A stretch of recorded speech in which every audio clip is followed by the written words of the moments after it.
This is Ian with Detroit Gaming, and today we're going to look at the Thermaltake Level 10M mouse from the TTE Sports side of Thermaltake. From the left side of the mouse, we can see the 5-way button that also acts as the profile selector switch, the forward and back buttons which are labeled A and B, and the small Thermaltake logo there. And we can also see some of the light up TTE Sports logo underneath the air vent. Personally, I did not see any benefit with the air vent other than letting the light come through on the mouse, which ended up looking pretty cool. The DPI level indicators are actually located on the right click of the mouse. By pressing the profile indicator button on the side of the mouse, we can change the different colors of the mouse corresponding to the different profiles that you have set. So if you want to have a high DPI setting with maybe a green light, you can set that up, or low DPI setting with a red light, you can have that as well. On the right side of the mouse, we can see that there are two more buttons labeled D and C, and those are also if you want to use it as an ambidextrous mouse. Another interesting feature of this mouse is that the cord is very well protected from getting yanked very hard and ruining any of the cabling inside of it. From this angle of the mouse, we can get a great view of the mouse wheel and the textured surface on it, and we can also see the cable management system that Thermaltake has provided. This mouse is customizable in two ways. You could change the left to right pitch from 5 degrees either way, and you can also raise it up and down a variable amount. The 5 degrees of tilt may not look like a lot, but it actually vastly changes the feel of the mouse.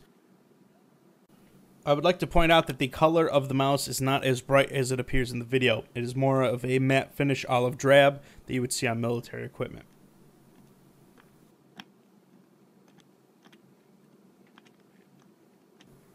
As you can see, the height can be changed an extreme amount and will likely suit claw players or palm resting players.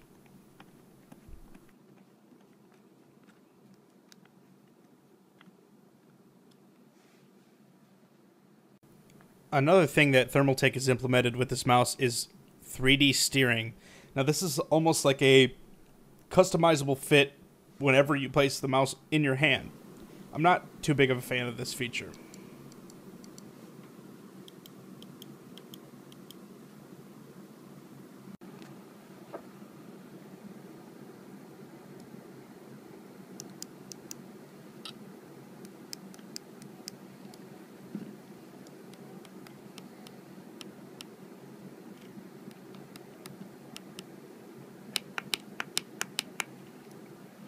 I just wanted to show you that all the buttons do give a definite click, and the side buttons, as you can see that when I use the tool, they actually actuate from the top part of the button, so it's not a linear push in, which kind of is confusing at first, but after 2 or 3 days of using it, I did get used to it, but it is not as nice as Logitech. At this time, Thermaltake has not released what type of sensor is in the Thermaltake Level 10M, but I can tell you from experience that it is not a Philips Twin Eye, which is going to make a lot of people very happy. It does not move when you lift it up, because I do lift my mouse a lot when I'm playing, much like a Razer Mamba, the first gen, or the Mad Catz Rat. The DPI on this mouse goes from 800 to 8,000, which is currently not as high as the SteelSeries Sensei if you're looking for crazy DPI, which that goes to 11,400, but it is higher than the typical G500 from Logitech, which goes to 57 or 5600 DPI. I do have two major gripes about the mouse. First being the side buttons, as you can see from the video. It did not actuate correctly as far as I'm concerned. It feels weird. It does not feel natural to have to use the upper part of the button. Maybe they'll fix this in a future release. I don't know. But at this point in time, it feels cheap and kind of gimmicky to me.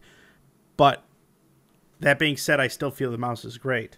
The second being the ergonomics of the mouse. It is very time-consuming to get the exact feel that I wanted, but I am also very picky. Coming from the standard Logitech like G5, G7, G500 feel, where it's a very high palm rest and it's very ergonomic and form-fitting to your hand. This was kind of a eye-opener, as you could see that it is not the smooth and flowing lines is a Logitech.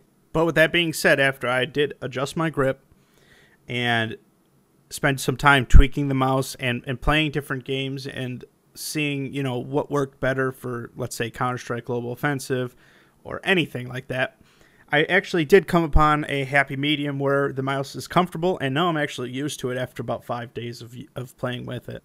I can honestly say that I do recommend the mouse, and it has actually replaced my SteelSeries Sensei and my Logitech mice that I've had over the years. Thanks for watching the review. Give the video a comment or a rate if you liked it, if you didn't like it, whatever. And if you did like it, please subscribe.